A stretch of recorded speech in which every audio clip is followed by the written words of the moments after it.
senão a gravação fica cortada. Então, vamos lá, gente. Mais uma vez, bom dia. Sejam todos e todas bem-vindos e bem-vindas ao Mitos Logos Debate. Né? O Mitos Logos Debate é uma atividade do programa de pós-graduação em ciências, é uma atividade do grupo Mitos Logos em parceria com o programa de pós-graduação em ciências sociais. Né? E hoje nós vamos contar com a ilustre colaboração do professor Gabriel Cafuri, né, que vai fazer uma fala intitulada O Imaginário das Medicinas Alternativas, entre Bachelard e Nebuger. Né? Antes de eu passar a fala para o professor Gabriel, eu vou apresentar rapidamente as credenciais do professor. O professor Gabriel possui graduação em Filosofia, nas modalidades licenciatura e bacharelado pela Universidade Federal de Pernambuco, possui especialização em Metodologia do Ensino Superior pela Federal do Maranhão, mestre pelo Programa de Pós-Graduação em Ética e Epistemologia da UFPI e doutorado em Filosofia pela UFRN. O professor Gabriel também é professor efetivo do Instituto Federal do Sertão Pernambucano em Petrolina, campus da Zona Rural, e docente permanente nos programas de pós-graduação em Educação Tecnológica e mestrado acadêmico em Filosofia na Universidade Estadual do Ceará. Tem experiência na área de ética, estética, ontologia e epistemologia, com ênfase em questões que vão do existencialismo de Kierkegaard até o estudo do espaço em Bachelard e Heidegger. Mais uma vez, seja bem-vindo, Gabriel. Gabriel já é um colega nosso de outros espaços, de outras discussões. Muito feliz, estamos muito felizes em contar com sua presença, Gabriel. Mais uma vez, seja bem-vindo e a palavra é sua.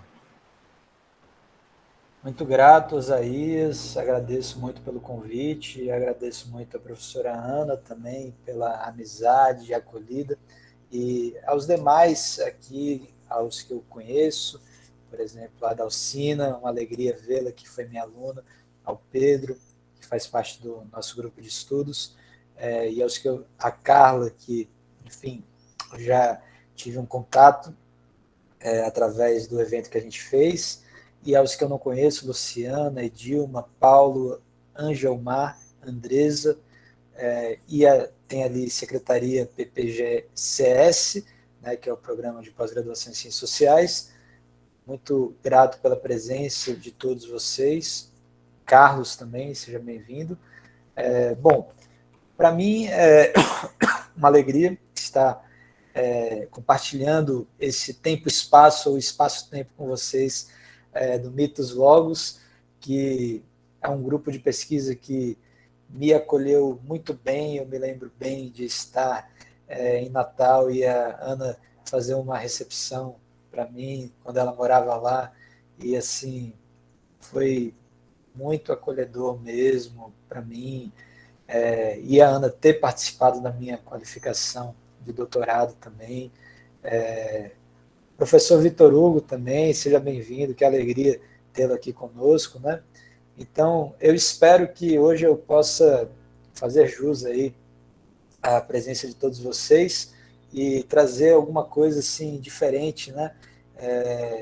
Que a gente possa debater, que eu acho que o Mitos Logos tem essa característica assim de ser um grupo de pesquisa que tem essa abertura, né, para pesquisas diferentes, e por isso que eu escolhi essa temática, né? Assim, eu escolhi essa temática porque eu acho que é uma temática que interessa a todos, né? A questão da saúde, da medicina, enfim.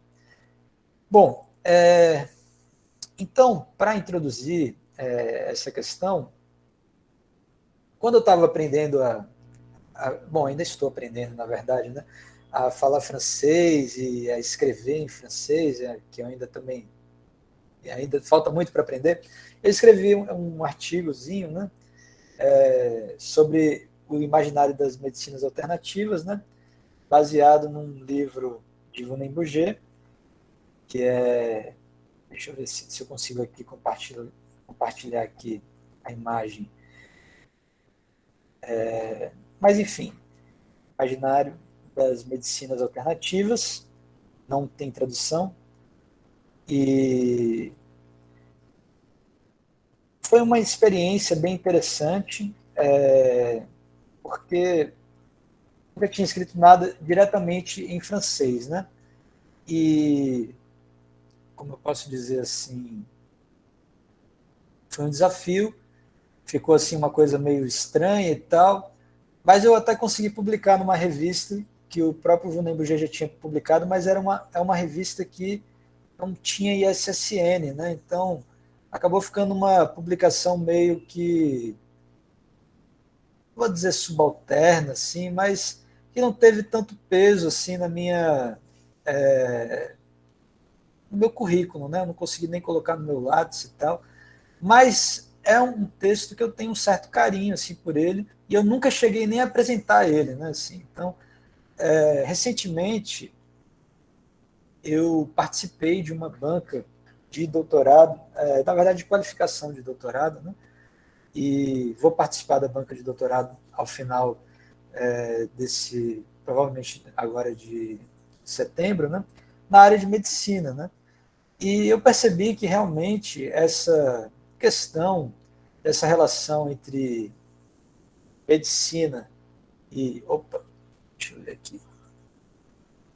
Estou tentando aqui compartilhar só a capa. Mas aí quando eu compartilho a capa, aparece aqui a. Deixa eu ver se eu consigo compartilhar só a capa. Bom, fica aqui meio pequeno, mas é esse livro aqui, Imaginário e Racionalidade nas Medicinas Alternativas, né? Então, nessa relação entre filosofia e medicina é algo que é de interesse da área de medicina, é uma área fértil, né? Assim, principalmente na questão da hermenêutica, porque tem o Gadamer, né, que escreveu sobre isso, mas dentro da escola da epistemologia francesa, o próprio Bachelard, os discípulos dele, né, e aí a gente pode citar principalmente o Dagonet e o Canguilhem, que substituiu o Bachelard na cátedra da Sorbonne de Filosofia das Ciências, eram médicos. E Dagonet e Canguilhem, eles escreveram juntos e dialogaram juntos sobre essa questão da filosofia da medicina, né? E eu creio que só isso já dá pano para manga para algumas coisas. Então, quando eu escrevi esse artigo, que eu compartilhei com vocês em francês, eu ainda tinha assim algo mais voltado para o Vunem Bouget. Mas aí depois eu comecei a retornar ao Bachelard e eu vi que existia no Bachelard elementos que me servem e nos servem para pensar ainda o que eu estava escrevendo lá e explorar e me aprofundar mais sobre o aspecto elemental das medicinas alternativas, desde a alquimia até algumas medicinas alternativas que eu escolho para dialogar, para debater, e quem sabe talvez transformar isso, provavelmente, na verdade, já está um pouco encaminhado, num projeto de pós-doutorado que eu fui convidado a fazer pela UniOeste no ano que vem, que vai ser relacionado a essa questão do imaginário, do corpo, androgenia, cuidado, e aí eu vou adaptar isso aí. Então, assim, eu peço desculpas, porque ainda tem muitas coisas assim que eu fiz um pouco nas pressas, né? Eu tenho até, na verdade, o meio do mês que vem para entregar o projeto, mas eu estou trabalhando aí nessas questões. Mas foi muito bom retomar esse texto e vou tentar apresentá-lo, dialogando com novos elementos que eu vim trazendo, né? Então, agradeço, né, a partir desse preâmbulo aqui. Vou tentar fazer aqui uma breve apresentação e fiquem à vontade para me interromper, como quiserem, e, enfim, contribuir também com as opiniões de vocês, né? Então, como o Oséias já fez uma breve apresentação, né, não vou falar muito aqui sobre mim, né, e vamos à apresentação aqui que eu preparei, né, assim, né? Também já falei um pouco sobre o texto em si, né, o imaginário das medicinas alternativas, mas ilustrar aqui um pouquinho, talvez, aqui na apresentação, falando dessa relação, né, dessas medicinas alternativas, né, com esse cosmos, né, assim, esse cosmos, como a gente pode dizer assim, o dia e a noite e a natureza, e eu acho que é isso que, e o corpo também, né, eu acho que é isso que importa aqui para a gente, né, ao que Vunembuja chama de um ilozoísmo holístico, né, assim, daí ler essa substância holística, né. Então, a apresentação está um pouquinho assim deformada, né, porque eu fui passando ali de slide para o Prezi, né, mas aí me importa aqui assim falar um pouco sobre essa relação matéria-vida e como ela pode se desdobrar, né, no psiquismo, de como a saúde é um contínuo equilíbrio entre mente e espírito, entre também mente e corpo, né? E por isso a filosofia, desde a época de Epicuro, era considerada como o prisma dos fármacos, que estabelecem a medida da relação entre a razão e os remédios. Eu acabei não selecionando aqui, também um pouco por pressa, né? Mas tem esse livro do Dagonhé, que é A Razão e os Remédios, que é um livro que está traduzido em português, é um livro bem interessante. Mas também tem essa questão aí dos remédios, né? E a questão do fármaco, né? O fármaco desde ali da Grécia, né? Como essa o Epicuro falava, né? Assim, a medida do fármaco, né? Ela pode ser o veneno como pode ser o remédio, né? Então, essa razão é que determina se é um remédio ou se é um veneno, né? E esse equilíbrio, né, faz parte desse processo que nos leva à saúde, né? Então, até o próprio Hipócrates, né, já dizia, né, assim, que tudo isso tem muito a ver com a nossa relação com a nossa alimentação, por exemplo, né? Quando ele dizia, faça do seu alimento o seu medicamento, né? E justamente por isso também, se eu não me engano, eu começo o meu texto com a citação do Hipócrates, onde diz que onde quer que a arte da medicina seja amada, há também um amor pela medicina. E a gente vê isso, né, assim, nesses tempos de pandemia, né, uma relação assim muito de valorização muito grande da medicina por nos salvar, né, nesse contexto aí pandêmico, né, assim como também, vamos dizer assim, uma, um combate da medicina contra charlatanismos e da própria filosofia sempre houve também esse combate contra a autoajuda, né? E aí como é que a gente, como é que ficam as medicinas alternativas perante tudo isso, né? A medicina alternativa é uma forma de autoajuda, a medicina alternativa ela é um charlatanismo, como é que fica isso, né? Assim, importa aqui falar, na verdade, do imaginário da medicina, das medicinas alternativas e de algumas medicinas alternativas que eu escolho falar como medicinas, automedicinas, que a gente pode utilizar para si uma forma de uma própria autoeducação ou um autocuidado, né? Assim, acho que esse é mais ou menos a experiência que eu pretendo compartilhar com vocês, né? Então, deixa eu ver aqui como é que eu faço para passar. E aí, chegando aqui no Bachelard, né? Importante falar também, né? Se existe a medicina e a saúde, existe também a doença, né? E aí, eu me lembrei aqui de um texto do Bachelard em O Direito de Sonhar, que ele fala sobre as máscaras, né? Inclusive, a Marli Bucão tem um artigo muito bom sobre esse texto, que ele fala assim: o psiquiatra deve viver a máscara do paciente como deve viver os sonhos do paciente. Se o psiquiatra se adaptar à máscara isolada do local pelo sujeito, ele lerá nessa máscara os pensamentos secretos do paciente, os pensamentos que querem se esconder sob a máscara. Eu acabei não colocando aqui a citação toda, porque, enfim, estava um pouco apressado aqui na hora de escolher aqui as citações. Acho que eu acabei até escolhendo a citação errada, mas dentro desse texto do Direito de Sonhar, ele vai falar que a doença são as máscaras, né? As doenças são as máscaras que a gente cria em nós mesmos e de nós mesmos, né? E é bem interessante isso, né? Porque eu fui tentando recolher também o que o Bachelard falava sobre a saúde, sobre a doença, sobre os remédios, sobre tudo isso, né? Que é isso que eu acho que foi a novidade em relação ao texto original que eu compartilhei, né? Então, eu achei interessante isso. A Marli Bucão não fala desse aspecto, né? A Marli Bucão, ela fala, na verdade, de um aspecto chamado de uma fisiognomia, né? De acordo com o próprio Dagonhé, né? Uma maneira de se perceber o conhecimento através do aspecto físico, né? Das pessoas. Mas o Bachelard, nesse mesmo texto, ele já falava de um aspecto imaginário da doença através dessas máscaras, né? Então, achei interessante resgatar esse aspecto aí. Acabei não colocando a citação certa, peço desculpas, mas depois eu retificarei isso aqui, né? Mas, enfim, continuando, então, eu escolhi, então, falar hoje aqui do imaginário de algumas práticas, né?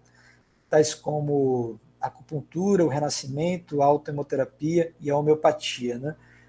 Eu também não organizei muito bem assim a ordem delas, né? Mas eu escolhi esses aqui, depois eu vou tentar organizar melhor aqui também a ordem delas, mas isso também já está no texto original.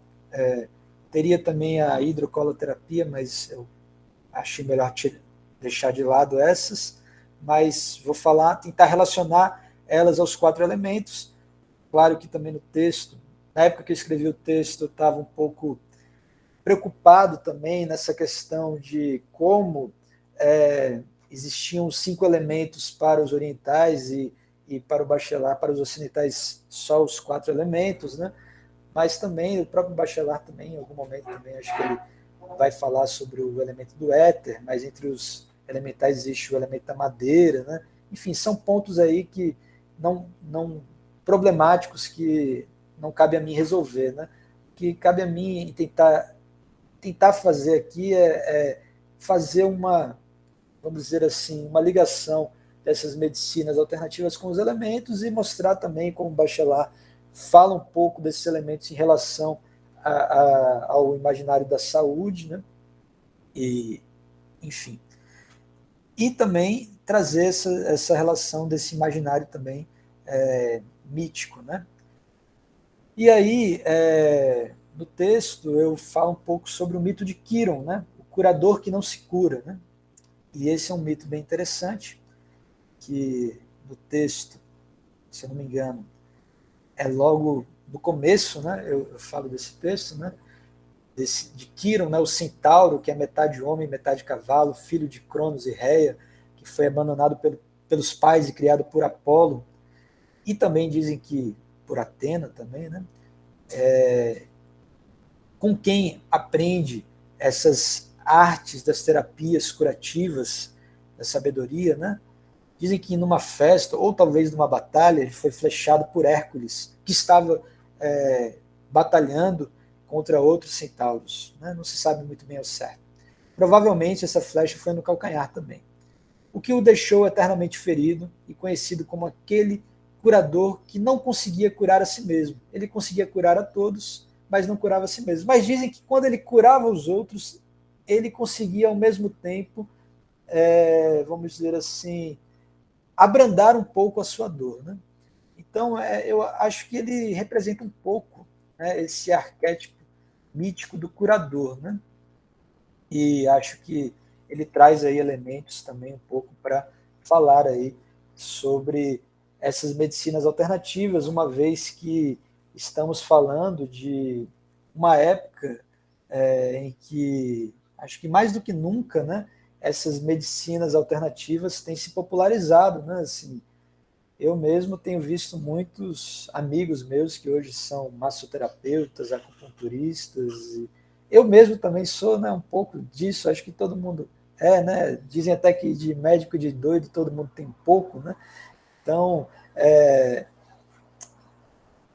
também tem um aspecto crítico de tudo isso, mas acho que tem coisas boas que a gente pode ver de tudo isso aí, que é essa apropriação também de saberes, né? Assim, acho que desses saberes assim dos cuidados, né? Assim, eu acho assim que, enfim, tem todo esse aspecto sociológico de uma falta de empregos e que muitas vezes as pessoas se utilizam disso como meios de sustento, né? Assim, mas tem esse lado assim um pouco mais, vamos dizer assim, essencialista, né? Ou até filosófico da coisa das pessoas estarem cuidando dos outros remuneradamente ou não, e cuidando de si também, que eu acho que o que importa mais é esse cuidar de si, cuidar do outro também, né? Acho que há um equilíbrio aí entre essas duas coisas, né? O mito de Kiron é isso, né? Não adianta nada você cuidar do outro é cuidar de si, e cuidar de si é cuidar do outro, né? Bom, achei muito interessante aqui já passando ao Bachelard novamente essa citação aqui, onde ele fala: essas imagens materiais macias, quentes e úmidas nos curam. Pertencem a essa medicina imaginária, medicina tão verdadeira, tão sonhada, que retém considerável influência em nossa vida inconsciente. Por séculos temos visto na saúde um equilíbrio entre o úmido radical e o calor natural. Então a gente já vai passando aí, né, ao que o Bachelard, até o próprio Bachelard vai falando de uma medicina imaginária, né? Nessa citação da Águas e os Sonhos, que talvez seja a obra onde ele mais fala dessa medicina imaginária, ele não fala de uma medicina alternativa, né, mas fala de uma medicina imaginária, é quando ele mais cita, né, essa coisa principalmente da alquimia, do Paracelso, né, como um médico de uma medicina imaginária, né? E é muito curioso que a maneira como Paracelso entendia a medicina é muito semelhante à maneira como os orientais entendiam a medicina também, né? E, enfim, hoje a gente vê esse resgate e até uma aceitação, por exemplo, de uma medicina oriental na própria medicina ocidental, mas se a gente pensar epistemologicamente, essa medicina paracelsiana, alquímica, ela precisou ser negada, rompida, precisou haver uma ruptura como aquilo que é o não científico para que fosse estabelecida a medicina tal como é, cartesiana, positivista, alopática, né? Então, tem esses paradoxos aí, né? Bom, eu achei interessante aí, né, dentro desse aspecto aí do Paracelso, o Ronen Bouget também, essa coisa dessa meditação a respeito até do que a gente pode considerar também desse New Age, né, assim, né, como ser um doutor de si, né? Então, ser um doutor de si dentro desse aspecto aí do que o Paracelso dizia que o homem é um microcosmo exatamente paralelo a esse macrocosmo do universo, né? O homem contém em si, nesse microcosmo, todos os elementos do universo, né? E o Ronen Bouget afirma, né, dentro desse livro aí, né, do Imaginário das Medicinas Alternativas, né, que o Tao, o Yin Yang, são justamente essa circularidade entre o homem e o cosmos, né? Assim, o Tao, né, a natureza, o Yin Yang, o masculino e o feminino, fazendo essa circularidade entre essas instâncias, né, assim, desse micro e desse macrocosmos, né, assim. Então, dentro do que eu havia escrito, né, a gente vê que esse equilíbrio faz que fisioterapeuticamente, né, essas técnicas das medicinas alternativas sejam também uma poiesis, né, assim, do nosso equilíbrio, né, uma criação do nosso equilíbrio. Ser um doutor de si mesmo também é estar atento, né, aos sintomas que nós temos e que só nós mesmos conseguimos perceber, que muitas vezes nenhum aparelho pode detectar, né?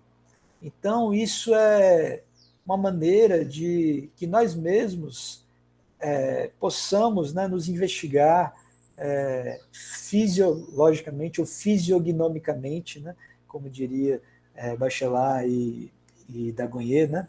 E isso eu acho que, por mais antigo que seja o autoconhecimento, continua sendo revolucionário fisioterapeuticamente, como um aprendizado do amor próprio, com o nosso corpo, como um conhecimento bioenergético que leva em conta nossas tensões, nossas torções, nossas couraças provocadas pelos nossos fazeres cotidianos, né?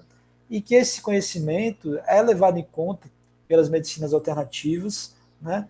E que muitas vezes a medicina tradicional não consegue levar em conta, não consegue ter tempo de trabalhar isso, né?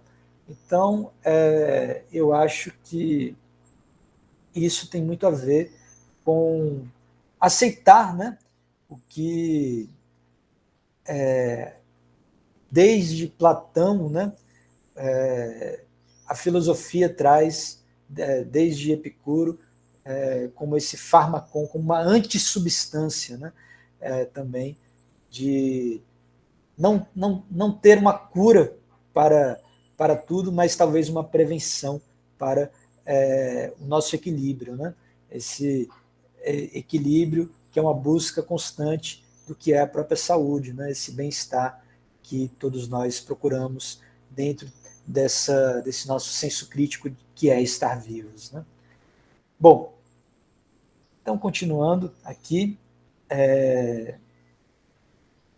deixa eu ver aqui, falar um pouco mais aqui desse ilozoísmo holístico, né? Então, esse ilozoísmo holístico, ele é um conceito da totalidade da matéria-vida, né?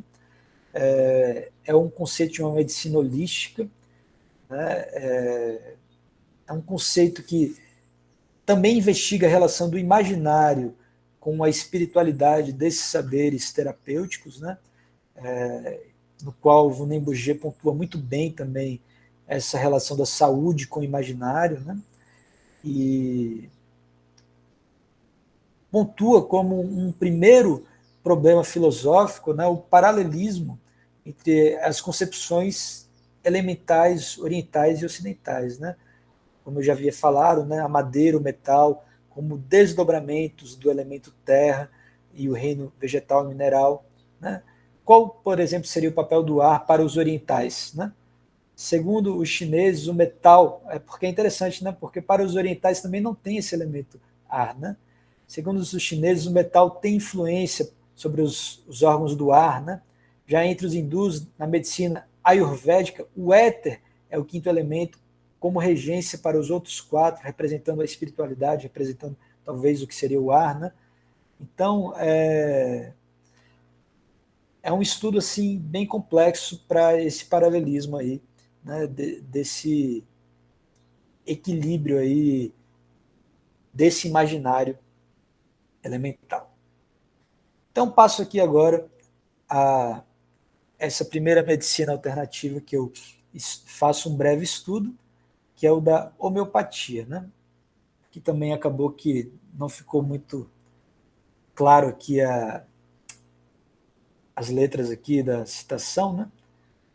Mas o que diz é a homeopatia, né? A homeopatia ela nasce com essa característica, né, de trazer homeopaticamente, né, um elemento assim do que poderia ser até de uma própria doença para o organismo ir se acostumando e criando a sua, vamos dizer assim, a sua reação a ela, bem semelhante a uma vacina, né? Então, na homeopatia, o medicamento é capaz de curar porque produz uma doença artificial no organismo já atacado por uma doença natural, mobilizando-se para reagir contra uma nova doença. O organismo vence a primeira natural e artificial induzida pelo remédio, porque esta é provocada em escala minimal, possibilitando o reequilíbrio do organismo, né? Mas, ao mesmo tempo, a homeopatia, ela também tem seus desdobramentos em outras decinências, né? Como a questão dos florais, por exemplo, os florais que seriam feitos a partir das flores, né? Então, os florais e que agem diretamente dentro da estrutura emocional, né? E tem essa característica bem interessante, né, de agir sobre as ansiedades, né, sobre esses detalhes, né, assim, da nossa psique, né? Então, eu acabei assim associando a homeopatia por esse caráter das flores, do elemento vegetal, à questão da terra, né? Assim, então, faço essa associação, né, da homeopatia com a terra, e lembrando, né, assim, de que desde o sábio Neisen, um epicurista, que fez um estudo chamado O Órgão da Ciência Médica Racional, ou a exposição da doutrina homeopática, que se esclarece que o princípio da cura dos semelhantes pelos semelhantes é uma maneira de uma escolha do medicamento de acordo com uma sintomatologia observada por um interrogatório bastante detalhista. Então, é muito interessante, né, essa homeopatia baseada nessa observação da natureza com sintomas, né, assim, e que, por mais que exista essa homeopatia aí ocidental, mas que os índios também faziam isso de uma maneira muito natural, através das observações da natureza, por exemplo. Eu gosto muito de uma história, por exemplo, a samaúma, né, que é uma árvore muito grande, né? Então ela dá uma água e eles dão essa água da samaúma para, ou chamada também de barriguda, né, para as grávidas que têm problemas com líquido amniótico, dão para as crianças que estão crescendo pouco para crescer mais. Então, assim, isso não deixa de ser também algo um pouco homeopático aí, de dar ali todo dia um pouquinho daquilo ali, e daquilo que a natureza mostra, para a natureza também ir fazendo esse efeito de espelhamento, de similitude na pessoa, né? Então, acho que a homeopatia, no fundo, eu acho que ela é a essência da medicina, né? Assim, então, eu acho que é muito interessante, né, falar sobre isso, e como também, por exemplo, nessa citação aqui, que Bachelard vai citar o Novalis, mas, quer dizer, nessa daqui eu acho que eu não coloco a parte que ele cita Novalis, mas tem uma parte aqui na Terra e os Devaneios da Vontade que ele cita Novalis, que ele cita o Goethe, mas a gente sabe que na antroposofia, por exemplo, o Goethe, que a antroposofia se vale muito da homeopatia, o Goethe é muito citado. Então, assim, como também existe essa possibilidade de aproximação. Eu também tenho um artigo onde eu falo sobre o Bachelard e o Rudolf Steiner e a questão da antroposofia, que existe também uma possibilidade de aproximação sobre essas ideias, né? Assim. Então, aqui sobre a Terra, né? Aí Bachelard fala um pouco aqui sobre essas relações, né? Todas essas doenças acidentais estão sob julgamento. Um raciocínio claro. A medicina dos membros é, portanto, em suas formas pré-científicas, medicina extrovertida. Pelo contrário, a medicina de órgãos internos há muito está sob o signo da introversão. Não percebemos isso em nosso tempo, quando designamos como fantasia qualquer empreendimento autoscópio pelo qual os pacientes formam ideias sobre o estado de seus órgãos, todos os remédios que eram introvertidos. A medicina invocava o universo como responsável por um baço ou fígado. Todo corpo doente era o centro de uma desarmonia do universo. Já a Terra e os devaneios do repouso, né? O homem é, para Hipócrates, um composto em equilíbrio de água e fogo.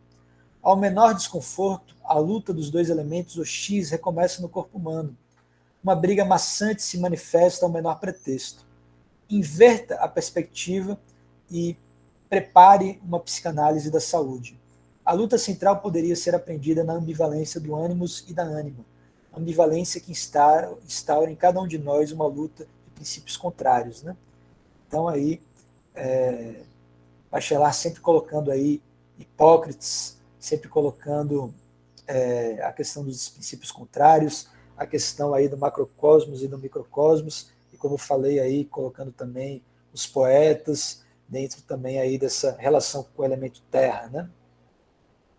Inclusive, existem citações também do Bachelard falando da homeopatia. Eu acabei não coletando isso, né, mas eu me lembro que ele fala em algum momento de uma homeopatia, e, enfim. acabou não dando tempo para eu fazer isso, mas como está em construção aí o argumento, numa próxima, quando eu colocar assim isso num texto mais elaborado, posso fazer, né? Bom, então vamos aqui agora à questão da acupuntura, né? Então a acupuntura, o Wunderman Buger, ele fala muito da acupuntura chinesa, né? Mas eu pessoalmente eu estudei muito a acupuntura coreana, né?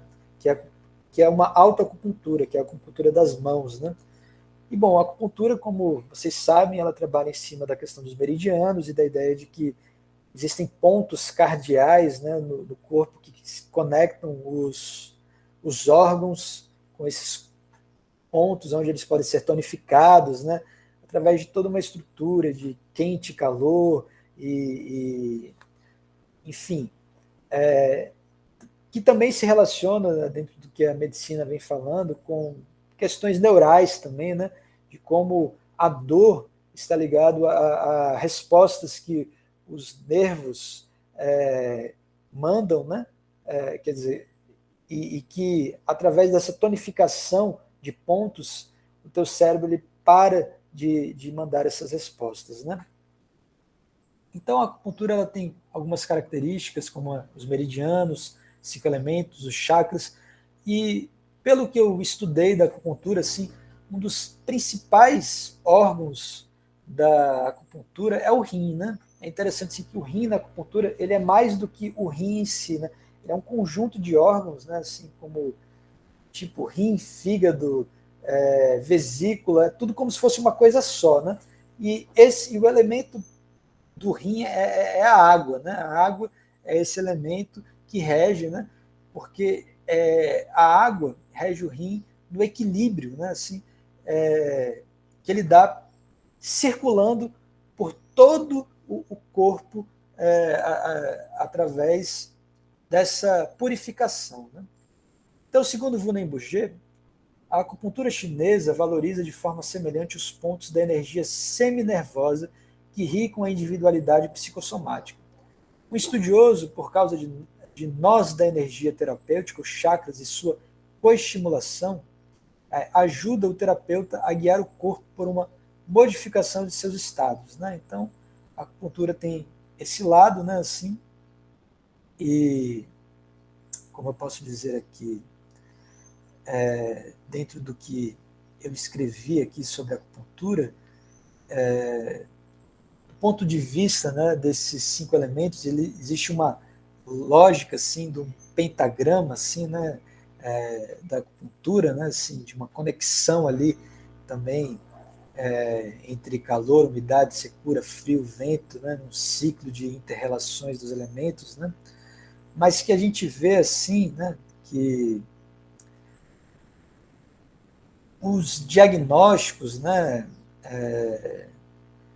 pelo menos na acupuntura coreana, né, refletem muito, né, da estrutura corporal, né, o próprio pentagrama, né, que é como se fosse uma mão, né, também tem aqui a cabeça, as mãos, as pernas, né, e como eu posso dizer assim, é todo um movimento, né, assim, profundo assim, que vai de cima a baixo, de baixo para cima, e que, como eu posso dizer assim,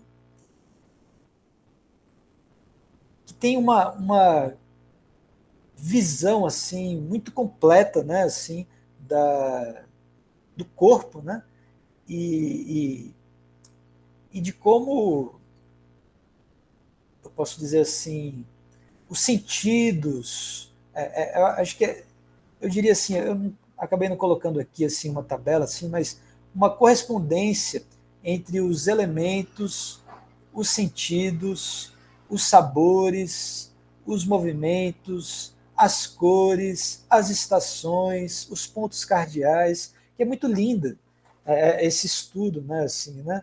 Então, por exemplo, os 5 elementos que são madeira, fogo, terra, metal e água, né, estão ligados às estações como primavera, verão, outono e inverno. E a terra seria uma quinta estação, que também não fica claro que quinta estação é essa, né?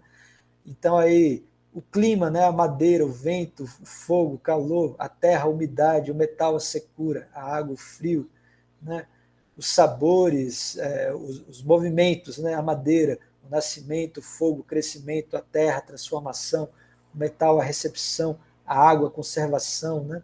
Os sentidos, a madeira, a visão, o fogo, o tato, a terra, o paladar, o metal, o olfato, a água, a audição. Olha que interessante isso. E as emoções, a madeira, a cólera, o fogo, o prazer, a terra, a reflexão, o metal, a tristeza, a água, o medo, né? Então, olha só como é uma medicina alternativa super completa, né? Que tem todas essas complexidades mesmo, assim, de, enfim, de que se a gente fosse se aprofundar, daria aqui vários encontros aqui só sobre isso, né? Assim, claro que eu faço uma passagem muito rápida, né? O que me importa é perceber assim, e o próprio Vunen Bouget também faz uma passagem muito rápida. Na verdade, ele não se aprofunda, né? Assim, em nenhuma dessas medicinas alternativas, né? Por isso que eu fiz esse artigo, assim, porque eu queria me aprofundar em algumas dessas medicinas que tinham um sentido para mim, porque essas medicinas foram as medicinas assim que eu escolhi para me curar, né? Assim, então é um processo também meu, da minha busca, da minha cura, que eu estou aqui me curando também, né? Então estou falando sobre isso também, né? Compartilhando com vocês esse processo. Enfim, sobre a água, bom, acabou aqui que na hora de transformar aqui o slide, cortou aqui, mas essas vitórias determinam 4 tipos de saúde, 4 tipos de vigor e coragem capazes de proporcionar, em uma classificação dos andamentos, traços talvez mais importantes do que a teoria dos 4 temperamentos, higiene ativa caracterizada pelos materiais sobre os quais a ação é exercida. E como não dar primeiro lugar ao material em que a ação é realizada ao material trabalhado?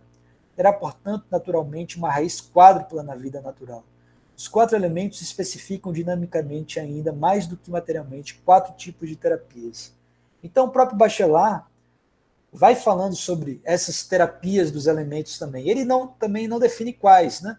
Mas ele também vai falando sobre, né, uma ideia também de 4 terapias elementais, né? Essa psicanálise muito materialista vai juntar os antigos preceitos que queriam que as doenças elementares fossem curadas com medicamentos elementares. O elemento material é determinante tanto para a doença quanto para a cura. Sofremos pelos sonhos e curamos pelos sonhos. Cosmologia dos sonhos, os elementos materiais continuam sendo os elementos fundamentais. Então, Bachelard ele entende isso, né? Que os elementos eles são ambivalentes, eles geram as doenças e a acupuntura ela percebe isso, que muitas vezes, e eu acho que isso é muito interessante, muitas vezes a doença ela está ligada a uma tonificação elementar de um ponto no corpo, né, que precisa ser melhor trabalhada, né? Então o elemento ele está em alguma defasagem, em algum excesso ou em alguma falta, e o próprio elemento pode ser melhor equilibrado para gerar a cura, né? Então o próprio Bachelard percebia isso também, né? Que os próprios antigos também percebiam isso, né? Seja no Oriente, seja no Ocidente, né? Então acho que a acupuntura ela pega ali um ponto fundamental nisso, né? E aí na Água e os Sonhos é que Bachelard ele trabalha isso muito bem, né? E isso é fantástico na filosofia de Bachelard e muito pouco trabalhado. Na verdade, eu acho que eu ainda não vi ninguém trabalhando isso tão diretamente assim. Ainda tem que pesquisar um pouco mais. Assim, eu já li bastante sobre Bachelard, mas não vi ainda alguém falar sobre a medicina em Bachelard. Acho que isso até seria um bom tema para um futuro dossiê, quem sabe, né? Ou enfim, não sei, né? Bom, eu estou querendo pesquisar sobre isso, né? Estou animado, né, nessa questão. Então, vamos lá. E aí, eu trago aqui por último, a última medicina aqui alternativa, o renascimento, também conhecido como holotropia. E é isso da Gonê, a tese de doutorado dele foi sobre a questão da questão do oxigênio, né, das terapias de oxigênio. Né? Ele não fala sobre renascimento, mas enfim, também o slide aqui ficou meio deformado, né? Mas o renascimento é conhecido como uma técnica modelada por Leonard Orr, mas que tem as suas variações como holotropia ou técnicas de yogis e do próprio Rajneesh, né, que são baseadas numa respiração, né? O renascimento consiste basicamente em uma respiração contínua, intensa e que gradualmente oxigena o cérebro e depois todo o corpo. Oxigena o cérebro e todo o corpo como uma forma de autoconhecimento, né? Então, uma respiração assim, tipo,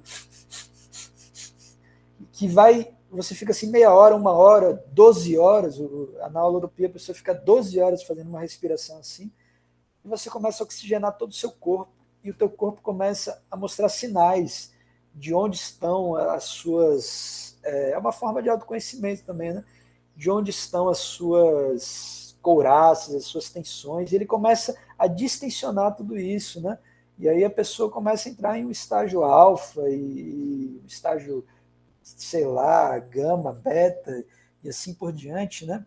E é super interessante, né? Como o ar, né? O Nietzsche já falava isso, né? Que ele ia para o alto das montanhas porque o ar purifica. O Dagonet falava isso sobre essas terapias aéreas também, né? Então é super interessante, né? Essa questão do renascimento, e acabei até escrevendo errado aí, escrevi renascimento, mas é renascimento, né? Então peço desculpas pelo erro. E o Bachelard também fala bastante no Vários Sonhos sobre a questão do aspecto, né, da relação do ar com a saúde. Né? Por exemplo, ele fala assim, do universo ao ser que respira existe a relação da saúde, constituinte da saúde constituída. Belas imagens aéreas nos vitalizam. Em outro momento também ele já fala dessa relação do ar como quem produz o ouro do filósofo, a pedra filosofal, também conhecerá o segredo da saúde e da juventude. O segredo da vida é da essência dos valores e é da essência dos valores proliferar. Né? Talvez aí relacionando também, né, no Vários Sonhos, a questão aí da pedra filosofal também com o ar também, né? Com essa reflexão. Né? Eu também tenho um artigo aí que eu falo sobre a hermenêutica do ar, onde eu comento um pouco mais sobre essa relação aí do imaginário do ar. Né? Mas, enfim, então, existe também essa relação do ar com a saúde e do ar, da terapia do ar, do ritmo do ar, da respiração. Né? Então, tem vários aspectos aí também terapêuticos do ar, né? E eu acho aí que é bem interessante. Né? E aí, acho que a última, né, dos elementos que eu coloco aí é a autoemoterapia, que é considerada também uma terapia, é uma forma de charlatanismo, né? Mas que, por exemplo, né, dentro aí atualmente, deixa eu até ver aqui antes de entrar na autoemoterapia, voltar aqui no texto aqui para ver o que eu falo aqui sobre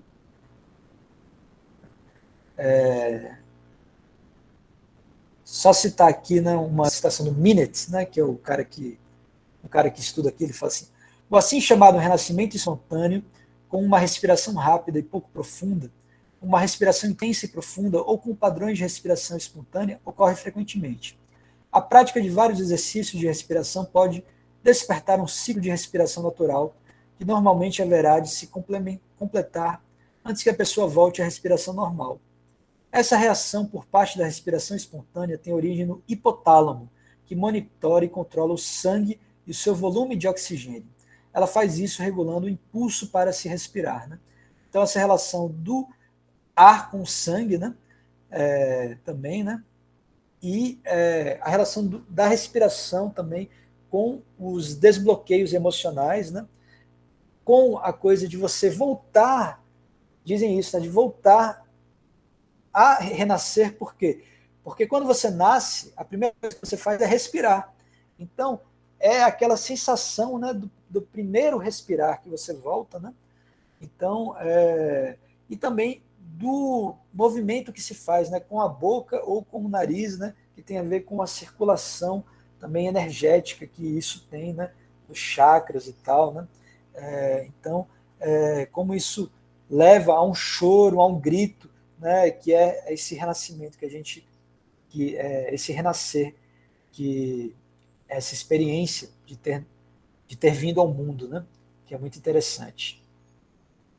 E aí, a autohemoterapia, como eu vinha falando, né, que é considerada uma forma de charlatanismo, mas que foi uma técnica alternativa que surgiu na França em 1921 pelo médico Paul Revaux, tem suas raízes no método antigo das sangrias e que tem o mesmo princípio dos hematomas, das ventosas, né, que tem essa questão cutânea, né, que consiste basicamente em você injetar o seu sangue em você mesmo, né, e que hoje até, se eu não me engano, utilizado um princípio bem semelhante na imunoterapia do tratamento do câncer, né.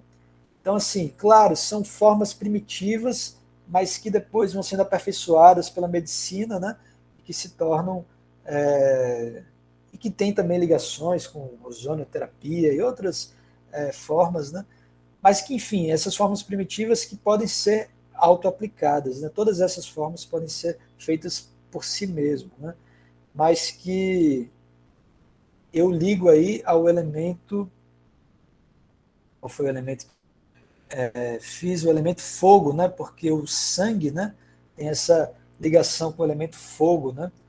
Então, tem a ver assim com essa questão do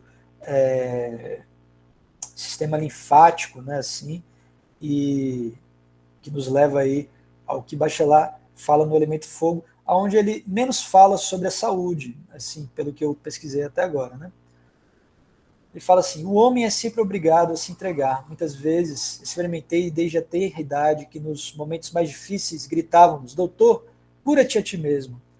E quantas vezes já não disse para mim mesmo, com um suspiro doloroso: ando sozinho no meu lugar, pensando nos meios para garantir a minha independência. O talento fecundo que possuía parecia-me a mais certa garantia, pois há vários anos não me abandonavam um só momento. Refletindo sobre este dom natural que me pertencia no meu certo, e que nada de fora pudesse favorecer ou se opor, gostava de basear toda a minha existência nisso. Né? Então, a Fragmentos de uma Poética do Fogo foi um livro póstumo, né? Mas que ele falava aí muito do complexo de Prometeu, por exemplo, né? E dessa já no fim da sua vida, né? Assim, né? Dessa coisa, né? Desse medo da morte, né? Então, dessa coisa de se curar a si mesmo também, né? Então, é isso, né? Sobre as medicinas alternativas e, por fim, chegando aí ao que o Vunen Bouget chama do novo espírito da medicina, né? Que ele vai falar assim: o novo espírito médico de inspiração bachelardiana não se contenta somente, está aqui errado, em reatar relações com o antigo fármaco ambivalente, mas leva também o ato terapêutico a uma conduta paradoxal, que se baseia nos antagonismos e nas contradições. Né? Então, esses antagonismos e contradições semelhantes ao que Canguilhem chama da diferenciação desse exercício do que a gente chama do normal e do patológico, já dentro de do que também Dagonet chama de uma ontologia curativa, né? Que seria mais ou menos o normal, que busca potencializar os estados normais por meio da autocura, levando por meio de meditações e outras práticas ascéticas ou não, a estados mais elevados de consciência, e o patológico de perceber como as medicinas alternativas podem dar conta de processos que não são detectados pela medicina normal e prevenir antes de remediar. Né? É mais ou menos isso que eu tento perceber como esse novo espírito da medicina, que não é um espírito que talvez tenha que romper, de certa forma, com a medicina tradicional, mas que englobe também no ato epistemológico essa medicina tradicional, se valha de todos os instrumentos de diagnóstico dela, mas que também abarque outras formas de medicina, como possibilidades também de, como posso dizer assim, de análise de si. E acho que é isso, né? Assim, espero que isso gere um debate aqui para nós, né? Percebendo, né, também a complexidade de tudo isso, de como que eles falam do remédio, da ambivalência também, né? O Dagonhet fala muito assim, né? Do surgimento de novos remédios, né? Como eles chamam de propagadores bacteriológicos, que ou hoje essas novas vacinas, né? Que, bom, eu esqueci o nome, né? Mas como tem essas vacinas da Pfizer e que tem essas que eles chamam, bom, eu esqueci como é que fala assim, né? Mas que elas têm são usadas também para o próprio câncer, né? Que elas têm um sinalizador, né? Enfim, são essas novas tecnologias que têm essa capacidade de trazer novas possibilidades de cura, né? E que são muito importantes também para pensarmos também filosoficamente a nossa realidade, né? Então acho que a conceitualização do arquétipo do remédio nos tratamentos, na maneira, né, como nós adentramos no mundo das drogas, das porções, das injeções, das vacinas, nos levam a refletir na importância de uma educação da saúde como parte também filosófica dos ensinos dos jovens, dos ensinos dos nossos direitos também, né, a ter acesso a essas informações, né? Então, eu acho que tudo isso parte também da questão do autocuidado, de como a gente também tem que levar a público isso, aos jovens a saber o que são cada especialidade da medicina e essas especialidades fora da medicina normal, para que elas servem e que se possa ter acesso a elas, ou pelo menos saber da existência delas e da possibilidade de se aprender elas de uma maneira mais acessível, né? Então, acho que tudo isso é muito interessante, né, para que a gente possa potencializar a nossa saúde, a nossa vida, e que a gente possa, com isso, potencializar o nosso próprio devaneio, o nosso próprio imaginário. Né? Então é isso, pessoal. Gratidão pela oportunidade de estar aqui e fico aí disponível aí para debates, críticas, sugestões. É isso. A gente é que agradece, Gabriel, assim, a sua disponibilidade de vir dialogar conosco, né? A gente sabe que você tem uma agenda bem cheia também de trabalho, mas que você trouxe uma fala criativa, né? Eu também, assim como você, não tinha visto nenhum texto assim que trabalhasse a fenomenologia bachelardiana dentro dessa temática da medicina alternativa. Se alguém conhecer, por favor, né? A gente está aberto aqui para o debate, né? E a gente que agradece, viu, Gabriel, a sua disponibilidade, uma fala muito criativa, muito instigante. Eu particularmente fiquei muito curioso assim para ver como é que você vai dar andamento nesse trabalho.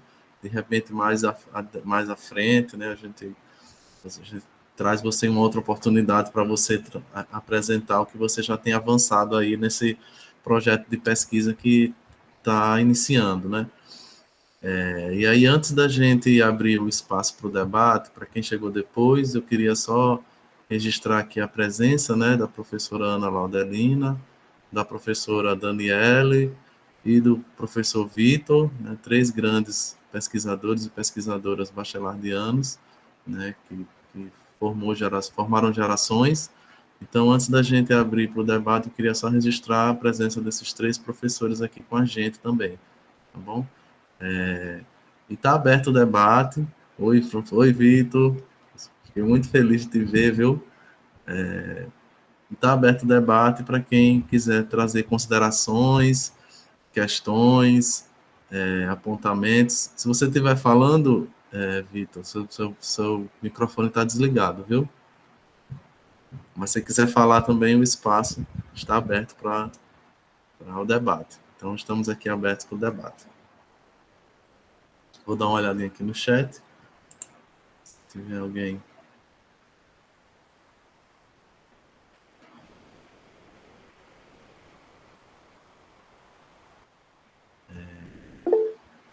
Pois não, Ana, pode ir.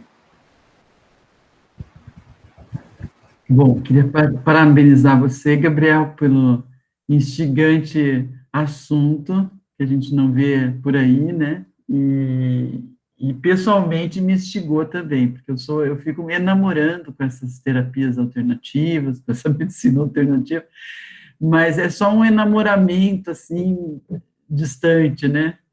E acho que você sensibiliza, essa tua fala sensibiliza a gente para pensar o quanto que isso daí está tudo interligado. Curiosamente, essa semana eu faço parte de um grupo de WhatsApp de junguianos e eles postaram, eles trazem muito download, né, de materiais, de livros, e postaram um livro que fala sobre maternidade numa visão junguiana. Eu fui consultar, assim, consultei o sumário e tal, e me chamou a atenção a discussão sobre o quanto que a sombra, né, a categoria sombra no imaginário, na teoria junguiana, a relação da sombra com as doenças, e no caso da maternidade, o quanto que a mãe projetaria a sua própria sombra na criança, né? E eu confesso que eu nunca tinha pensado nisso, parado para pensar nisso, né? O quanto das nossas, claro que o quanto das nossas doenças é imaginária, tem uma parte bastante imaginária, né, que nós produzimos e de projeções de afetividades também, de pessoas que estão relacionadas, né, então, acho que é muito pertinente, gostei da tua ideia de fazer um dossiê, enfim, de apostar mais nessa temática, né, de avançar. De fato, eu acho que, quando eu lia Bachelard, assim, com mais cuidado nas disciplinas, eu falava para o pessoal, gente, tem uma parte aqui do Bachelard que tem a ver com saúde. Você lembra, Isaías? Eu falava, olha, o Bachelard tem a ver com saúde, mas eu não sei dizer para vocês exatamente o que é, mas a gente sente que tem aí algum gancho, a começar a questão do cosmos, né? Quer dizer, o imaginário é cósmico, então, se é cósmico, envolve corpo, alma, nós e o ambiente, nós e o todo, né? É uma coisa ecológica, né? A visão bachelardiana de saúde deve ser uma visão ecológica. Então, eu gostei muito, assim, você trazer o mito também, acho que o mito pode nos ajudar a pegar os mitos e começar daí até quero chamar depois a Luciana, se quiser, né, fazer uma fala também, que eu acho que os mitos podem nos ajudar muito a pensar, né, personificar, porque eu acho que as doenças também, e isso estava nesse livro que eu estava lendo, depois eu passo para vocês o nome, as doenças também, elas são certas personificações míticas também, né? O tipo de doença que a gente tem também personifica mitos. Então, quer dizer, aí está o imaginário também, né? Não é por acaso que uns têm câncer e outros têm isso ou aquilo, não é só pelo que a gente come, mas pelo aquilo que a gente vive também, pela energia que a gente vive, a energia da doença, né? E a nossa sombra, né? Talvez, isso dizia no livro que eu achei fantástico. A doença traz a nossa sombra. O que é a sombra, né? Dentro da teoria junguiana, é aquilo, né? Que nós aquilo que está inconsciente em nós, né? Aquilo que nós queremos esconder de nós mesmos. De repente, a doença vem para nos mostrar, olha aqui você, ó, o que você está fazendo com você, né? Então, eu também estou prestando atenção, porque isso é importante. Quando a gente vai envelhecendo, vai aparecendo um monte de coisas e a gente quer entender, mas de onde veio isso? Então, só parabenizo mesmo, acho que o tema é maravilhoso, acho que você puxou muitos fios interessantes para a gente... inclusive, você trabalha com tempo, né, Gabriel? Eu fiquei pensando a questão da ritmo-análise, né, porque o ritmo tem tudo a ver também com saúde, né, qual é o teu ritmo, você falou da respiração é ritmo também, né, então acho que dá um gancho aí com a ritmo-análise. Qual é uma ritmo-análise da saúde, né, claro que não vai ser uma para todos igual, mas qual é a sua ritmo-análise para a sua saúde? Sei, uma questão que eu estou levantando agora, tá? Então, que ótimo que você trouxe isso daí. Muito obrigada. Não tenho questões a fazer, porque acho que está bem amplo, assim, e eu ainda estou assimilando. Muito obrigada. Eu que agradeço. Antes de passar a fala para o Gabriel, para a Luciana, Vou só ler aqui uma pergunta do chat, Gabriel. E aí eu passo para a Luciana, e depois a gente fecha um bloco de 3. O Vitor também O levantou Vitor. a mão também. Sim, tá certo. Porque você levantou assim, eu não vi, desculpa. Tem uma pergunta aqui no chat, Gabriel, que é assim.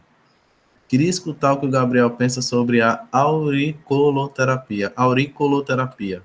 Acredito que a auricoloterapia seja uma vertente da acupuntura.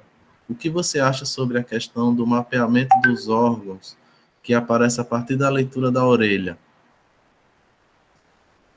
Luciana, contigo aí a fala.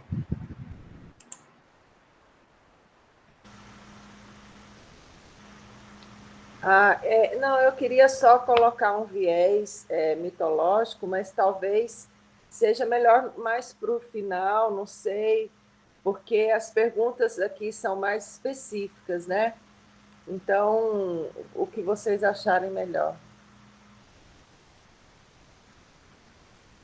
Não sei se é melhor eu já falar logo.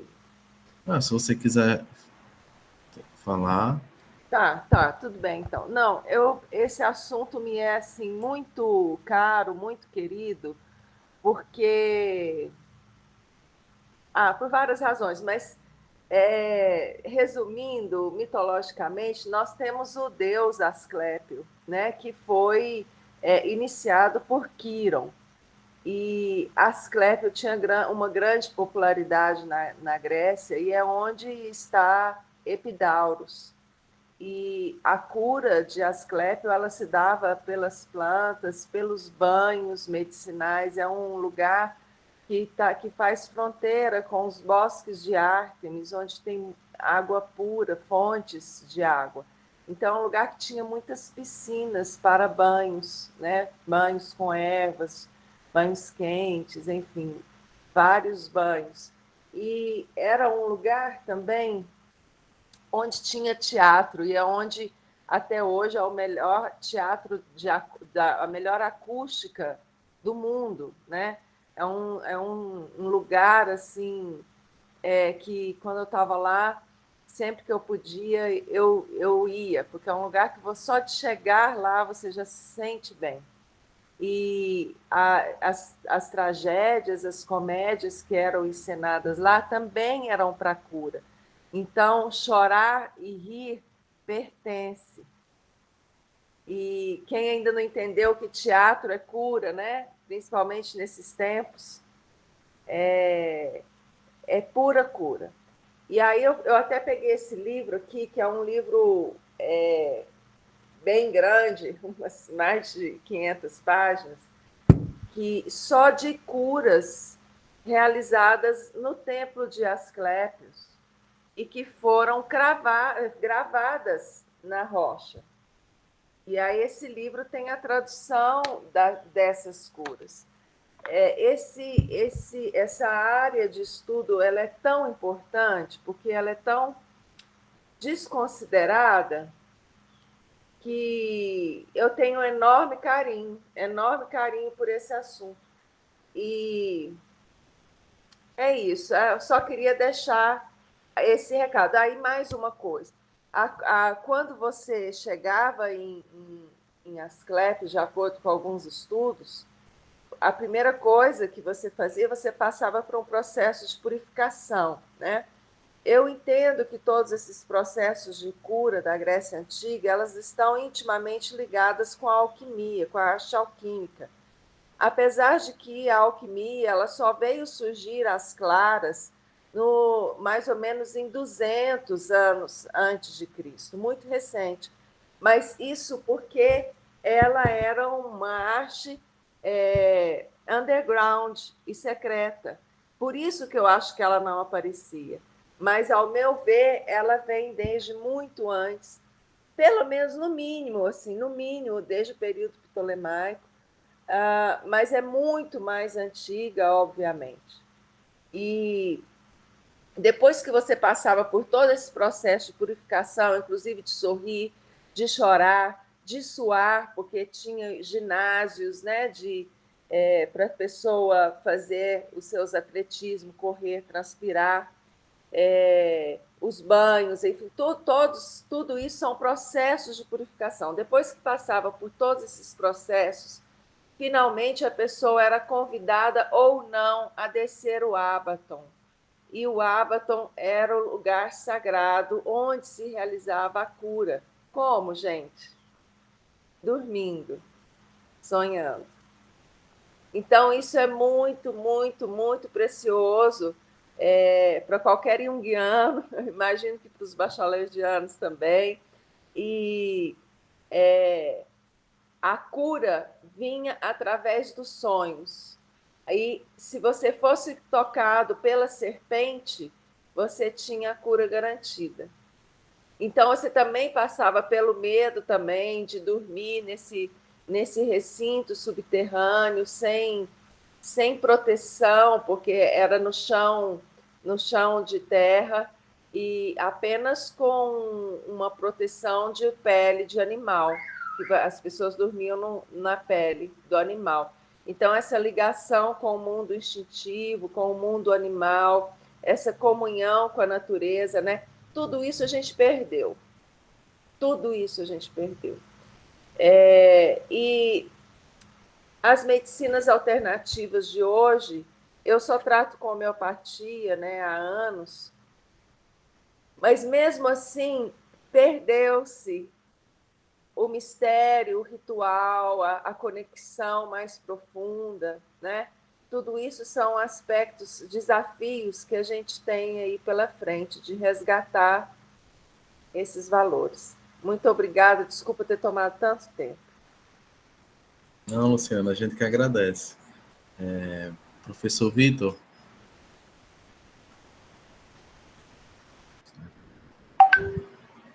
É contigo agora aí.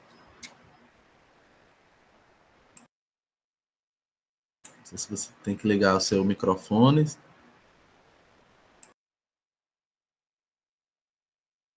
Aqui nos damos tri bem. Isso.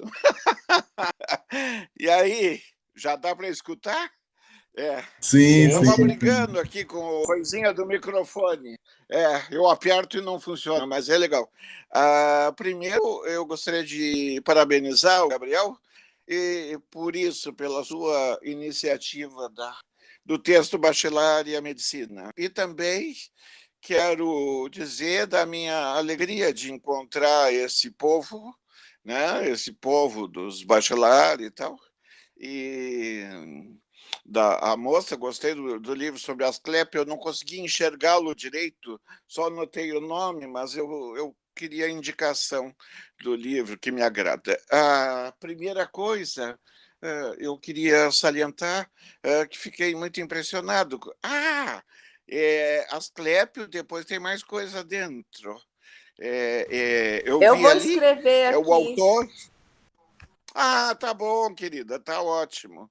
Tá ótimo. Então, assim, Osaías, adoro teu sotaque. Adoro teu sotaque. É fogo. Eu não preciso nem te ver, eu só escutando já viajo. E a Ana, né? A voz da Ana é também inconfundível. E a moça que estava tentando aqui ver o nome dela, mas está em cima de uma plaquinha que eu não consigo tirar. E, bom, e os demais que estão aí, né, participando. A primeira coisa com relação a essa abordagem da medicina, né, eu acho muito providencial que se trabalhe isso, porque quer dizer, a pessoa que foi orientada pelo Bachelard e que enveredou para esse universo é o Foucault. Então, a gente conhece muito mais Foucault e a medicina, Foucault a saúde, Foucault a enfermagem, mas grande parte do Foucault está na leitura que ele faz do Bachelard e depois ele vai direto aos filósofos gregos para buscar essas relações, né? Então, eu sei disso mais pela prática, porque desde 2008, creio, eu comecei a lecionar para enfermagem. E lá na enfermagem, o Foucault é muito mais conhecido que Bachelard. Então, tinha que trabalhar com Foucault, Bachelard, para as gurias da enfermagem, e eu precisei estudar bem mais para poder levar. Existem alguns livros, um se chama A Doença como Símbolo. É muito bom, tu vai encontrar o lado simbólico a gente trabalhou muito na enfermagem sobre o diagnóstico e o prognóstico dentro da medicina alopática e o diagnóstico e o prognóstico dentro desse livro de simbólico, né? Então, sobre algumas coisas bem simples, né, que é a diabetes, né? O diabetes é chamado perda do sabor da vida, né? Simbolicamente, a perda do gosto pela vida, né? E então, como trabalhar isso do ponto de vista simbólico, né? Na realidade, isso é bem legal, porque tenho parentes diabéticos e pude observá-los, né, os seus os tratamentos, né? E então na enfermagem se trabalha muito sobre isso, muito mais que na medicina, né? Muito mais que no curso de medicina. O pessoal da enfermagem é bem aberto a esse tipo de abordagem, gostam, viajam e viajam em grupo, porque a medicina é individualista por sua, vamos dizer, origem ou práticas, né? Agora, claro, existem mais esses grupos de médicos, como é que a gente chama? Para perícia, para, né? Grupos médicos que trabalham, mas os enfermeiros no cotidiano e na própria formação deles na universidade, eles são coletivos, eles já se percebem como grupo. Quando eles querem fazer coisas geniais, eles fazem em grupo. Quando eles querem fazer porcaria, também. É tudo em grupo, né? Então, desde 2008, trabalhei com eles e pude senti-los de muitas maneiras. Tem algo que me ajudou bastante, a Universidade da Paz, né? A Unipaz, ela oferece um curso, que eu não sei se está oferecendo, se chama Psicologia Transpessoal. Nesse curso são oferecidos essas experiências que tu falas, né? De respiração, de renascimento, de respiração holotrópica, né? E, claro, não tem acupuntura, né? Mas eu faço, né? Não em mim, quer dizer, fazem em mim. Eu não sei nada, assim como a auriculocultura. Tem um médico com o qual eu faço aqui. E tem uma físio também, que coloca na orelha, né? Aquelas sementes na orelha. Mas no curso esse tem vários exercícios durante o curso. É um curso que acontece durante um ano, de encontros mensais, um ano e pouco, encontros mensais da Unipaz. Aí dá, quer dizer, não só a base teórica, mas também dá a experiência disso com um professor, orientador e tal. É muito bom. Então, não sei se estou sendo diretivo, creio. Então, essa questão do livro. Tem um outro livro, se chama, como é que é? Medicina e Farmácia em 11 Línguas. Tem um livro também, que depois posso te mandar a indicação, que eu usava com os alunos, quer dizer, tu tem o nome da doença em vários idiomas. Em vários idiomas, tu pode navegar nos vários idiomas e ver como eles são tratados nesses diferentes idiomas. Também usava com as gurias da enfermagem. E depois, né? Eu acho que eu falei tudo, eu não anotei. Mas é basicamente isso e não me lembro. Eu acho que é basicamente isso. Então, essa coisa de enveredar pela experiência, do ponto de vista teórico, eu achei bárbaro. Eu fiquei bastante entusiasmado de escutar o teu entusiasmo, a tua vontade de falar sobre isso, né? Em plena pandemia, nada mais propício do que... isso eu queria falar, me lembrei. Tem do mesmo autor da Doença como Símbolo, tem um livro que se chama A Doença como Caminho. E eu aprendi com as gurias da enfermagem, né, e entre outras coisas, também na leitura oriental, que a doença é o caminho. A doença é o caminho da cura. A gente fala disso como duplo inconciliável, quer dizer, doutor, eu estou doente, né? Ou então eu quis fazer medicina, minha mãe queria que eu fizesse medicina. Eu tentei 2 vezes, depois cansei. Mas o meu filho é médico, já resolveu o meu problema, né? Então, fazer medicina, mas a gente esquece que a doença é o caminho da cura. A doença já é aquilo que a Ana fala, né? De, peraí, o que estás fazendo contigo mesmo, né? Que barato é esse, tal. Mas se perceber que a doença é um sinal, né?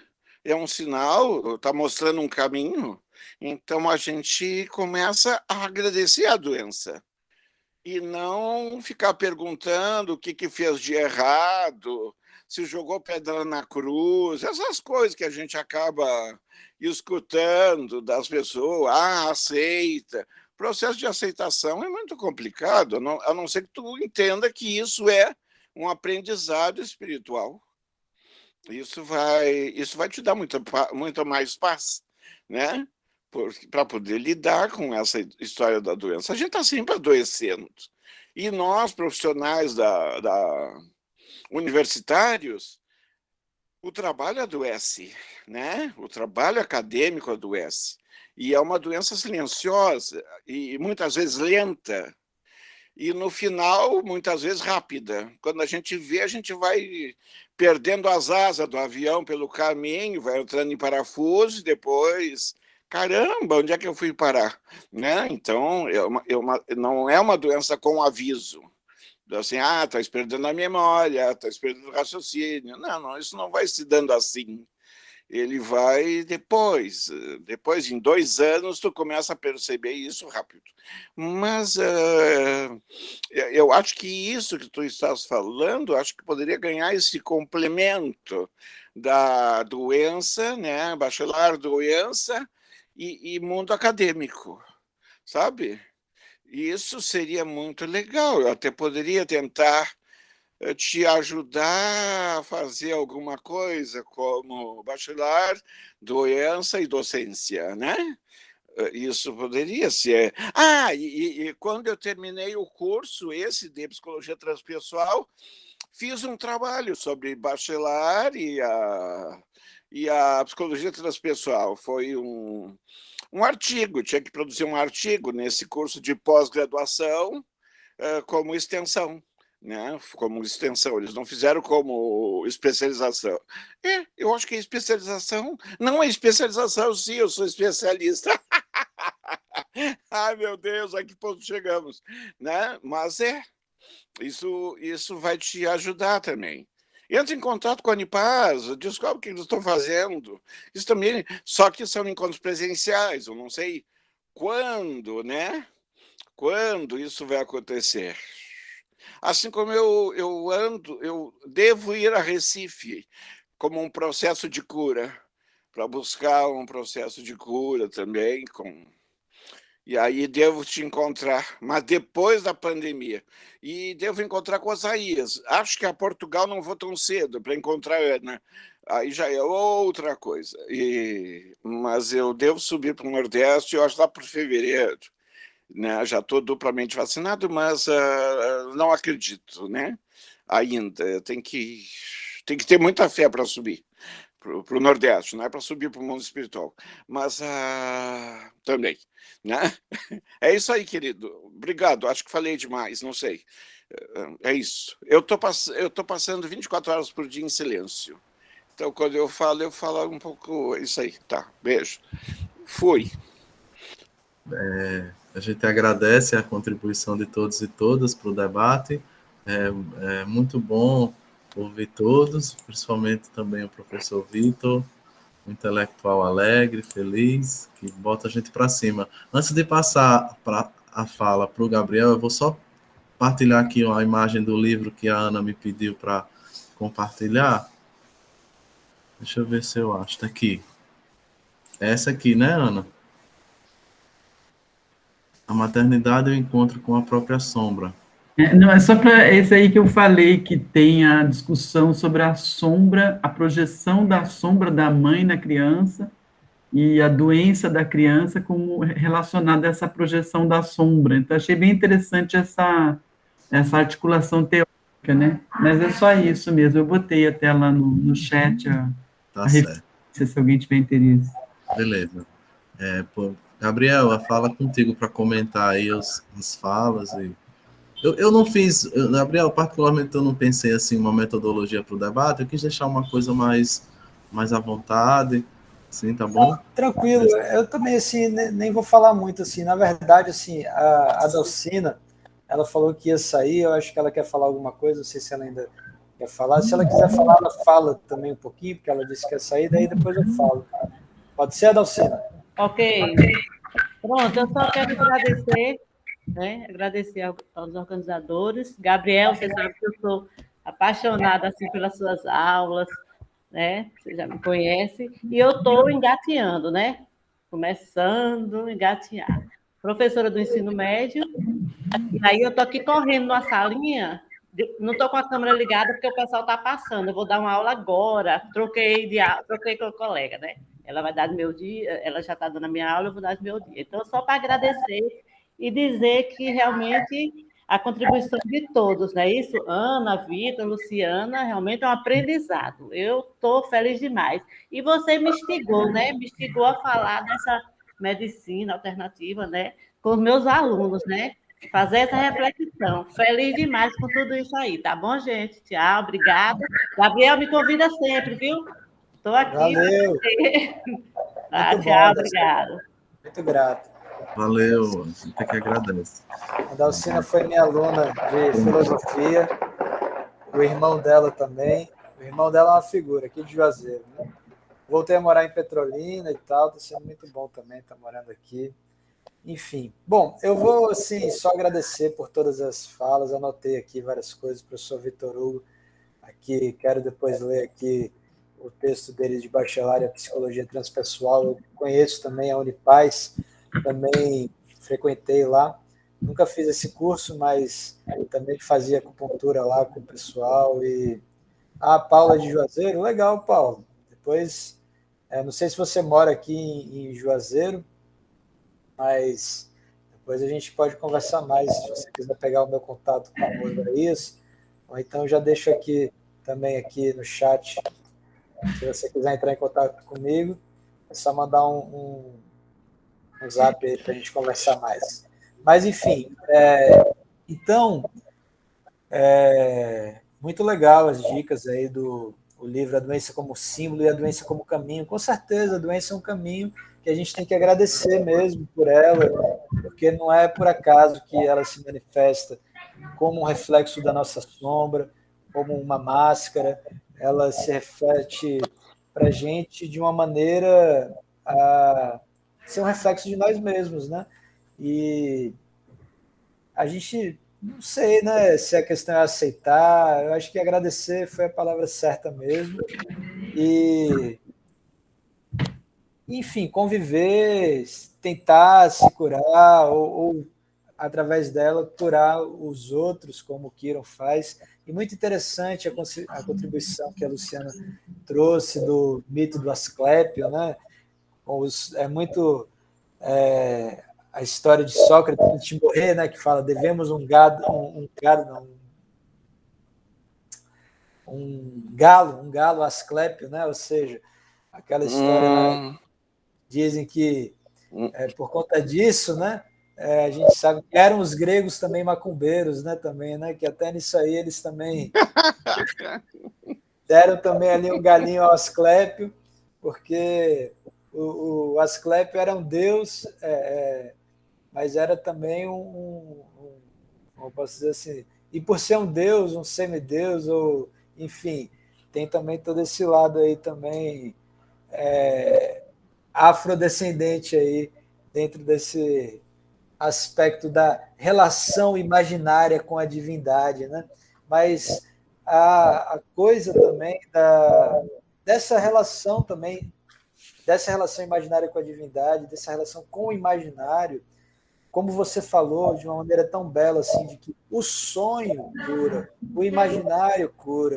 Eu acho que isso aí eu não coloquei, mas é fundamental, sim, né? Como o Bachelard dizia assim, né, que ele falava assim, a minha higiene é todo dia ler um poema, né? Então a minha higiene mental, a minha cura imaginária também é essa, né? É poder sonhar, é poder ter novos horizontes, né? Isso aí é muito importante para qualquer pessoa, porque se a gente não pode ter a possibilidade de viajar ao mundo, a gente pode ter a possibilidade de viajar aqui, né, na nossa cabeça, nas nossas imagens que nós criamos.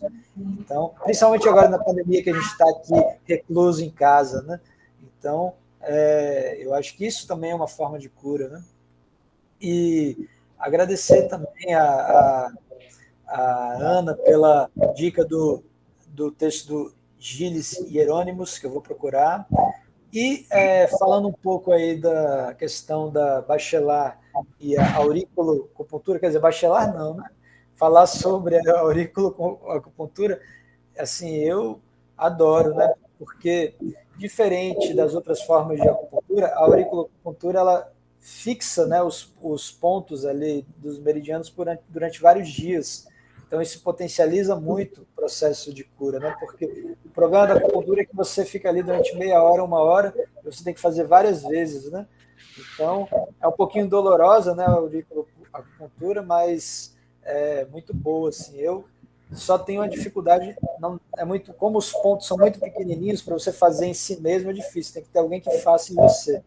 Mas ali os meridianos são super potentes, né? Agora tem aquela lenda, né, que dizem que se a pessoa colocou brincos e tal, fura os meridianos e tal. Eu não sei se isso é real, viu? Aí tem que... Eu nunca conversei assim com um aurículo-acupuntor para ver se isso é real ou não. Mas se for, eu mesmo fiz tinha um monte de brincos quando eu era adolescente, eu estou lascado, mas eu gosto. Eu faço sempre. Então, acho que esse mapeamento de órgãos é isso. Está nos ouvidos, está nos pés, está nas mãos e está em todo o corpo também. É tudo interligado. A gente tem, assim, uma rede de links no nosso corpo muito superior a qualquer Google, a qualquer sistema que criado por aí. Nosso sistema é natural, o sistema da natureza, né? Então, acho que isso aí é muito complexo mesmo, e a gente só tem a aprender conosco mesmo. Somos um grande laboratório, um grande livro, né? Ou como diria Bachelard, quando ele disse que o paraíso é uma grande biblioteca, né?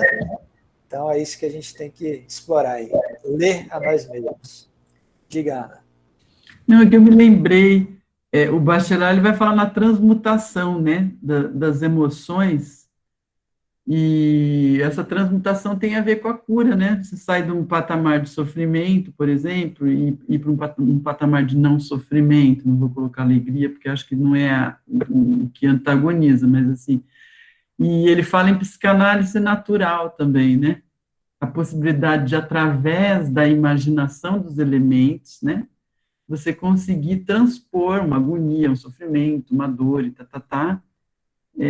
então, acho que também aí dá um fio interessante, né, essa psicanálise natural, e ele fala que a poesia também como é que é? A poesia tem a ver com a psicanálise natural, né, que você falou, ler um poema, para ele a higiene é ler um poema todo dia, né, e justamente, ele falava que ao fazer esse devaneio poético, né, o devaneio de leitura, que você tinha a possibilidade de transmutar, né? De fazer essa transmutação através dos elementos, quer dizer, entrar simbolicamente na força do elemento, no dinamismo do elemento, no ritmo do elemento, e ser o elemento, né? E através disso, pá, você transmuta. Bem bacana mesmo isso. É só essa consideração que eu me lembrei agora. É bom. Com certeza, isso é alquimia, né? Muito bom. É isso, pessoal. É só agradecer mesmo por essa atenção, essas contribuições. Com certeza vão me fazer crescer bastante também na minha pesquisa. Anotei tudo isso aí e vou continuar aí seguindo aí esses caminhos. Só um minutinho, Gabriel. A gente ainda tem mais uns 15 minutinhos. Eu queria só perguntar se mais alguém queria fazer algum comentário, alguma questão para a gente pensar junto com o Gabriel. Ainda tem mais uns 15 minutinhos aqui. Eu gostaria de... É muito rápido. Ou não, Paulo?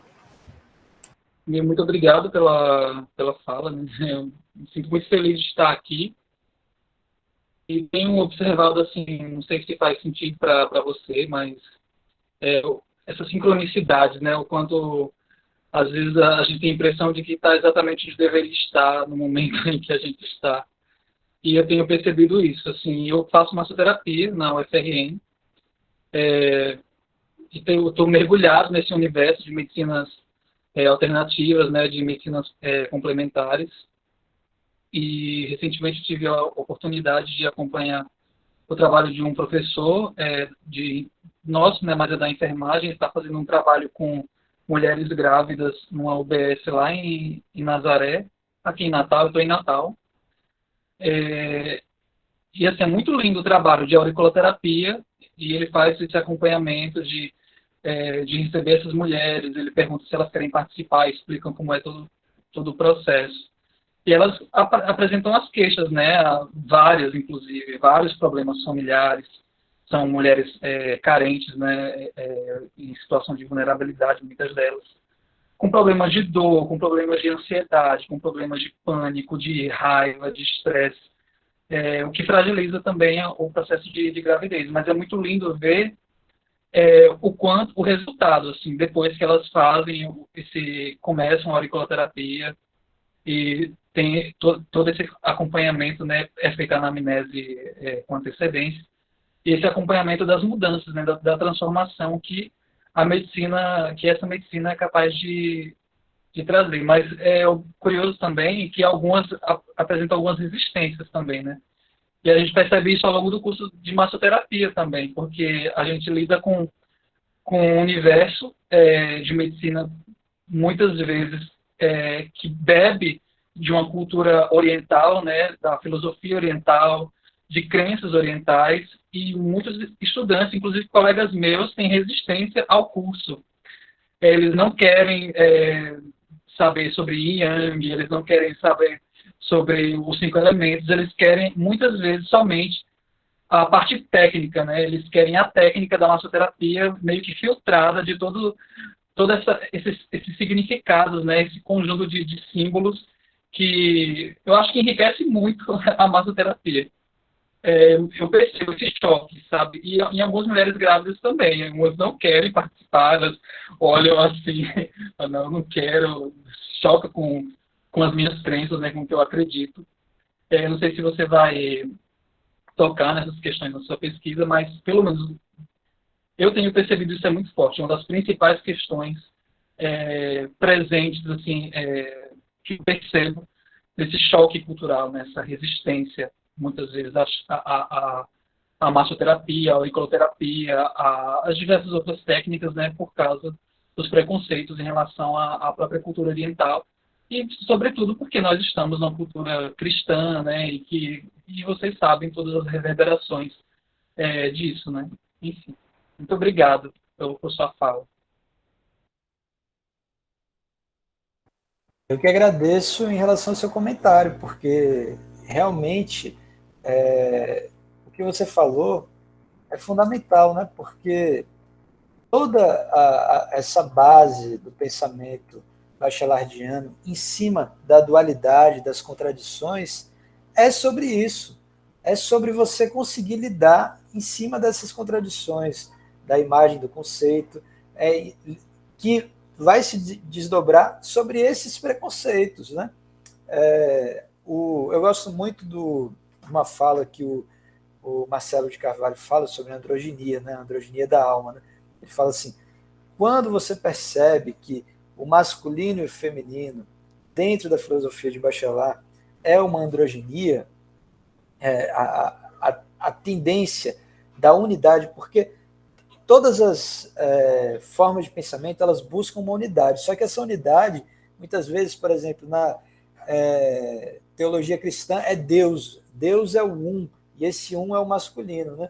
Só que na filosofia bachelardiana, no imaginário do randiano, e mesmo de Yvonne Bourget, ele é o Janus, ele é o masculino e feminino, ele é o andrógeno, ele é o hermafrodita. Né? Então, assim, ele é essa junção de tudo, né? Que é múltiplo, que é plural. E aí, quando você consegue pensar assim, você consegue conceber essas contrariedades como complementariedades. Então, você consegue absorver essas diferentes formas de pensar. É como eu falei, você consegue entender que existem 5 elementos sem tentar transpor ele para a sua realidade. Você consegue entender que existem, vamos dizer assim, deuses hindus, como existem deuses afrodescendentes ou africanos, sem tentar encaixar eles na sua forma de pensar. Você simplesmente vê que existem paralelismos, existem similaridades, mas cada coisa tem o seu lugar. Né? Então, assim, existe ali, antes de tudo isso, um pressuposto que é essa maneira de pensar. E aí é uma educação das tensões, das polaridades e das contradições. Então, assim, isso aí seria o pressuposto que vem antes da gente falar sobre essas medicinas alternativas. Antes de falar sobre tudo isso, a gente tem que falar sobre aquilo que realmente é a condição de possibilidade para a gente conseguir pensar essas questões. Mas muito legal você falar sobre as grávidas, que tem tudo a ver com o que a Ana Lauderino estava falando lá, e essas sincronicidades, né, que é algo altamente junguiano, né, assim, né, de tipo, tá tudo interconectado também aí, né, de alguma maneira estamos conectados não só aqui por essa videochamada, mas pelas realidades que vivemos, pelas coisas que estão acontecendo, pelos acontecimentos. Então a gente vê que todos temos alguma coisa a contribuir um com o outro, né? E agradeço muito pelo seu comentário, Paulo, porque isso também me fez anotar isso aqui, né? Falar assim, ó, a gente tem que frisar isso aqui, porque isso é um aspecto educacional muito importante dentro de tudo isso que a gente está falando. Bom, gente, então a gente vai se encaminhar para o fim do nosso encontro. Aqui se tornou um encontro mesmo de troca, né? Encontro de pessoas. Hoje a gente se encontrou, trocou experiências, trocou referências, trocou afetividades e trocou saberes também, né? Então eu estava observando e pensando, sabe, Gabriel e todo mundo, que o Mitos Logos Debate se tornou também um local de encontro, onde a gente se encontra muitas vezes só por mensagem de WhatsApp, né? Eu falo muito com a Ana, com a Carla, por mensagem de WhatsApp. E aí a gente acaba, o Mitos Logos também se tornou esse espaço do encontro, onde a gente liga uma câmera e se olha, né, e se dá um tchau e aprende todo mundo junto. Então, eu agradeço também por todo mundo estar aqui presente nesse momento de partilha e de aprendizado mútuo, coletivo, né? Então, para encerrar, eu queria só deixar aqui como um informe que nos próximos meses nós vamos ter os nossos outros encontros, né, do Mitos Logos Debates, e no mês de novembro nós vamos contar com a ilustre presença da professora Daniele Pita, né, já adianto que ela aceitou o convite, a gente fica muito feliz, viu, professora, de você ter aceitado. Se a senhora quiser falar alguma coisa, rapidamente eu vi que a senhora abriu aqui o microfone.